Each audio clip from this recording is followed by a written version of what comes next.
We are rolling. Come in. Hi, my name is Adipat Verdi and I'm really excited to take you around my exhibition called I Am Other. Just for a little bit of context, this is the culmination of a year's journey which started around this idea of whether you can use immersive stories to create real-world social impact. So I'm really interested in that as a topic, and one of the things I'm really focused in on is this question of, well, why is it not okay to be different? Why is it that things like bias, racism, difference exist in our world? And I really wanted to find a way that allowed us to potentially take an audience through an experience which changed the lens through which they saw the world, or at least give us the permission to do that. So this actually started as a show, an R&D opportunity at the Gulbenkian Theatre in Canterbury. And luckily we then went on to the Edinburgh Fringe, so we accepted onto the programme, and we had about 700 people go through 20 plus shows across 2 weeks, which was absolutely phenomenal. But from that, there was so much learning, there was so much feedback, and we didn't want to lose the legacy of it. So what we decided to do is to create this exhibition, which is essentially taking that story and turning that into something that allows us to explore that core question of why it is not okay to be different in a little more detail. So this is the start of the exhibition, and the one thing I really want to point out is these 4 sheets here. There's a few different ways in which we have conceptualized this. So the idea here is, if you want to see an exhibition, you want to go around, as you'll see, you can look at what you want, you can go around it in whatever way that you want to, and you can take away whatever feels meaningful. But we've also designed this to be simultaneously an installation as well. And we define that as a way to create a narrative, a guided narrative, to take you through what the experience was of creating this story, creating this world, this ecosystem, where audiences can really challenge their own notion of what it means to be different. So in this exhibition, as you will see, that's actually defined by these orange stickers.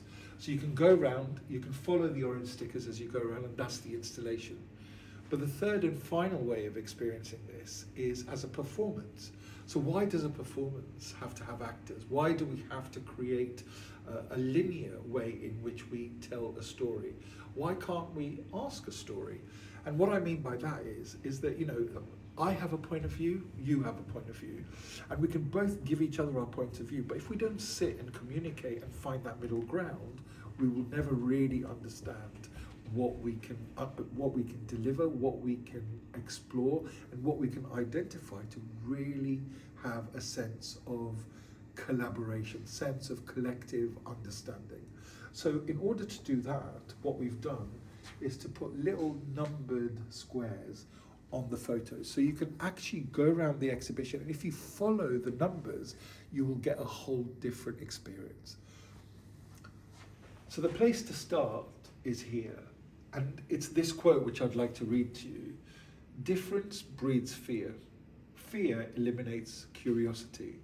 And I think that's really at the core of what I Am Other is, because it's a personal journey to show you, the audiences, that it's okay to be curious about values, our own values and others' values, and what that really means. So this is where the exhibition starts, and it gives you a bit of an idea about what the 3 ways are that you can go through the exhibition. And it also kind of hints at what the story might be about. So I'll leave that for the moment, but we'll come back to it. But if you'll notice on this wall, you start to see these words, and these are values.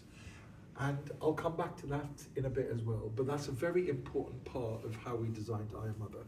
So if you follow me, I'll show you this part of the exhibition.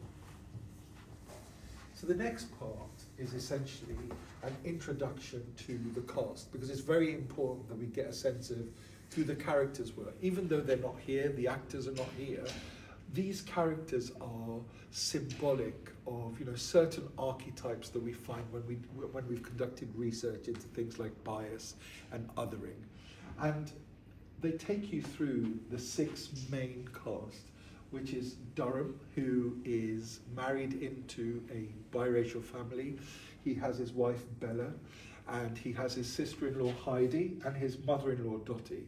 And Dottie, even though she's not married to him, her sort of long-term partner is Tiberius, and the other main part of this is the host, or the hosts in this case. We had two when we performed this in Edinburgh. Now, the reason for setting this up is because the core of the story is about Durham sitting around a table and an incident ensues. And what the rest of the experience of this exhibition is, of the performances is that you then reflect on that scenario by visiting other situations, which in the case of the performances were acted out, but in this case have been put on the walls in a particular order for the audiences to discover.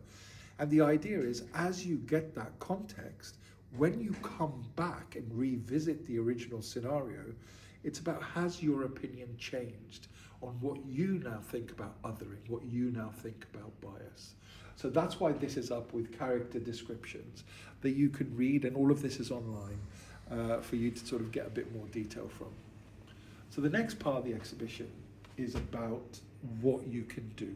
So there are lots of activities, and in particular, these activities are designed to really start you to think about what it means to be different. So the main character in all of this is the audience. It's not the actors, it's not Durham, it's the audience. And that's how this ecosystem has been designed. And one of the main exercises, in fact the first one, really looks at this notion of empathy. Well, what does empathy mean to you? And it's a very simple exercise where you take an object and certain questions are asked of you when you are in the exhibition to really start to understand your relationship to this object, but also in terms of what comes up, what your relationship to yourself is, the lens through which you see the world. And there are other activities, so we go around and we look at values. And if you look around this exhibition as we go, there are lots of words on boards that have been put up, and these are the values that we asked the audience in the performances to choose. So they were asked to choose 5 values that represented them as a group. Then they were asked to choose 3 values from those 5 that represent only a few of them. And then they were asked to choose 1 value that truly represented them.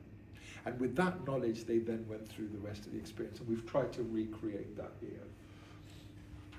So as we move on from the activities, we will now go through what the rest of the exhibition is doing. But one thing to bear in mind is, this isn't just designed as something to sit and look at. This is designed as something to do. So there are things where you can relate to some of the artifacts in the room. There are videos to watch which have been filmed at the performance specifically for this exhibition. And we also recreated some of the scenes in 360. So if you have a VR headset, you can watch some of this content either in situ in the exhibition or via a QR code if you have a headset at home, or on YouTube VR via your phone. But the idea is to give you different vantage points on the same story, because your understanding will be unique compared to everyone else. So as we move on, there's a little bit of context about why I am telling immersive stories, what I have done to allow me to really focus in on these kind of experiences, and how we can design them in a way that I feel can get as much audience impact and engagement as we can. So context. But around this, you'll see that, there are certain posters, there's other certain triggers that allow you to just go on a bit of an exploration, a bit like an escape room. There are clues to figure out what these things mean. Like, for instance, here, what is that? Is that a different language? Is it a sign? Is it a message? And they all tie into answering that core question of why it is not okay. Why is it not okay to be different? The other thing to note is there are questions and quotes all around the exhibition. And these questions are designed to make you think about the core question in different ways. And the quotes, which were all used in the performances, are up on the walls for you to consider in context of how you experience this space and this ecosystem. So if we move along here, one of the main things that we've used is artifacts from the exhibition, but made them part of the storytelling in this exhibition.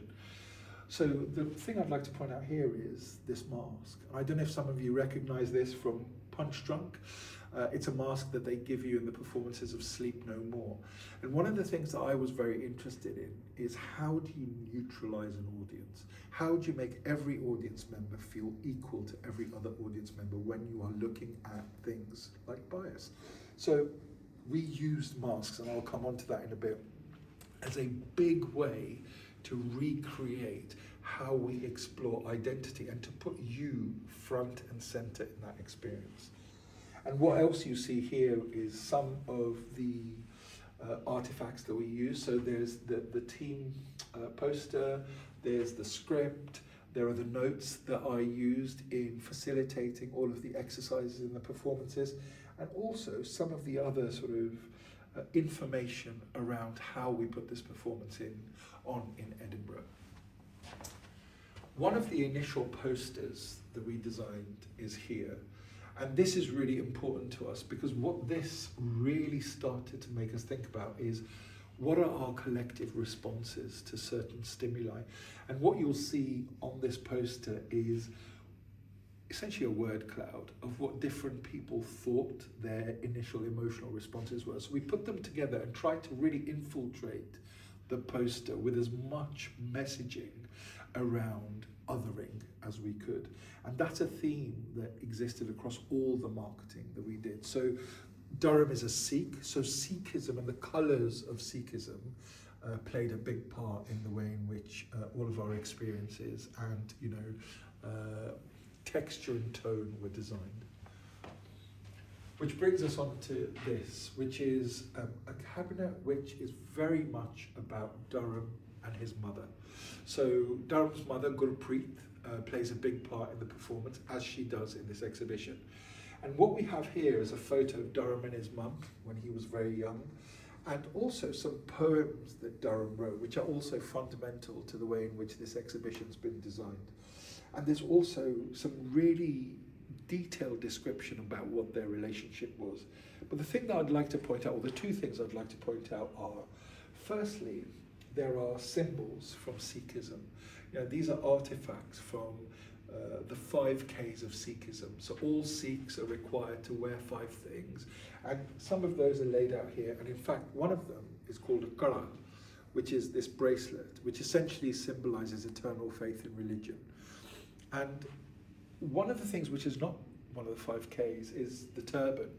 And in every performance of I Am Other, I tied a turban. I worked with the audience to show them how a turban is actually tied. And then we did that, we performed it, and we used that as part of the storytelling. And that's here as a reminder. And if you go through this as a performance, it also comes to life in terms of why this is so important. And religion, this not just religion in terms of how it is broadcast, but religion in terms of how you emotionally undertake its teachings and actually, propagate that in your day-to-day life was a really important part of how we understood empathy. The last thing here is, as you'll see, there's some sort of, papers here. And there's an exercise here which says, well, what do you wish for Durham? A core tenet of social impact experience design is you have to think about designing for one person. If there's one person at the core of something that you are delivering, the end point of the experience design is to say, well, what do you wish for that person? So one key question that comes up is, what do you wish for Durham? And the exercise is you go through, you take one of these pieces of paper, you write what you want and you put it in here. And I've been taking these out and making them part of the permanent exhibition as the exhibition has been running. And there are some beautiful, poignant things that people have been saying. So it's great to see audiences engaging, and we hope that you can come and engage too. The ultimate poster for Edinburgh looked like this, which as you can see is a progression from the previous design. But this is very much about fine-tuning, really looking into what it is that triggers people when we talk about bias, when we talk about difference, when we talk about identity. And we've encapsulated that in the poster, in the way that we've used the words. But also, in little details like, the symbol of Sikhism in the middle of Durham's eye, all of these are important in terms of how you choose to go through this exhibition. This brings us on to the final cabinet, which essentially is about context. So in the play and the performance, and indeed in the exhibition, the children, so Raja, who is Durham's son, you've got Savannah, who is Heidi's daughter, they're actually represented by vases. And the reason for this was we wanted there to be a connection between the audience and their inner child. And that's a really important way in which we discussed what this performance was about. So there are quotes from the Bible that we used in the play, but also the context within which we really started to understand what the place of a child, the impact on a child might be if they are, exposed to these kind of scenarios. And we'll explain that as we go on. So those pens are also quite important, and we'll come to those. As you can see up here, all of the values continue across the tops of the cabinets. And these are for people to really start to think about what these words mean, especially what these words mean to them. I just wanted to stop here for a minute because I Am Other is one part of a 5-part ecosystem. And the second part is about Syrian refugees. And next year we're putting on an immersive theatre performance about the Syrian refugee experience called Sharaf's Journey. It's all part of the I Am Other stable, and it's very much about a Syrian family and what it's like to go through that process of seeking asylum. One of the things that we're working on is designing a set that, like I Am Other, there's a central table, but in this case, rather than being a dinner table in a family home, this is going to be the immigration desk at border control. And in the second half, we're going to turn it into a boat. And the idea is that we're going to kill the lights, we're going to put as many people on that surface as we can, and we're going to get that moving. And with oral stimuli, with sort of no visual stimuli, we are going to create that sort of sensory experience that tries to echo what it might be like to cross, the sea at night when it's stormy with your children, and what that really feels like. And we want to use that kind of visceral connection to really make that point that, other people's lived experience, the lens through which they see the world, is just as important for us to understand as our lens on the world. It's important that we share. So that's what that is. And the culmination of that is that we've also, as part of I Am Other, created this opportunity, which is how do we go through, and rather than just looking passively at some of this stimuli, how can we start to make that more dynamic? How can we make it more participatory? And one of the ways is that we filmed most of the performances that we did in Edinburgh, and we've started to edit these in a way to really start to bring out key parts of the story, so that if you do go around this exhibition as a performance, you can come and watch, you can listen, and you can contextualize what you're doing or what you're seeing and how you feel about what you're seeing. The next part, essentially we have a whole wall of photos from the shows. So as an exhibition, you can look at these and they all have meaning. As an installation, they form a story in terms of how you understand what that linear progression is. But if you go through it as a performance, you'll see that the numbers are not in sequence. So 82, 47, 37. And the captions have not been put with the actual photos. The captions actually exist here. So the idea is to gamify in a meaningful way the way in which you relate to this. That notion of moving from the photo to what that means, to maybe recontextualize in terms of something you've already seen, was a key design element of what this wall is trying to do. So if we walk along here, these captions are either quotes from the script, they're either more quotes from other people who've talked about these kind of themes, but mainly what they're doing is building different vantage points through which you can see everyone's story, ultimately informing what your story is and how you feel you can relate to this. Because the ultimate question is, Durham's table was with his family and there was a situation with Raja. But what's your table? That's the key question that we want everyone to leave with. And what this set of images and the captions do is really give us an insight, if you want it, into how we tackle that question, how we design this piece of theatre. And a lot of these, just to point them out, you know, after I tied the turban, there were scenes where we completely reversioned some of the key topics because we used that as a key sort of element in how people understood and related to Durham. So as I said, we use the audience to tie the turban, and we use that as a part of the storytelling. So one of the things that we really wanted to do, and I touched on this before, is to use the notion of masks. And in this image, we can see a little glimpse into that, where instead of having a character, we actually turn that character into a mask, and we actually ask the audience to put on a mask and recreate and say some of the things this person may have said to Durham. So the idea is, whoever you are, you take on the persona of somebody who is bigoted, who is racist, and how does that feel for you to say those words out loud? So we really played with this idea of getting you to viscerally connect with the themes, the people, and the underlying context of the stories we were trying to tell. So as you can see, we continued this. And when we come here, what I've got on the walls is the hosts introduced the first part of this to onboard you, to contextualize, and as I said before, to neutralize the audience. And what we have here is that process that we use to really onboard how the audience would then go around the exhibition, the performances, and really relate to the content. And again, I talked about the 360 videos before, so as well as watching the films that we made, we also filmed the performances in 360. So there are 6 particular films, each from a particular character's point of view, for you to start to get, as I said before, that other vantage point. On this wall, the idea was to really start to seed that notion of how we connect with the audience. So you have, you know, Dottie, who's one of the main characters, how she used the mask.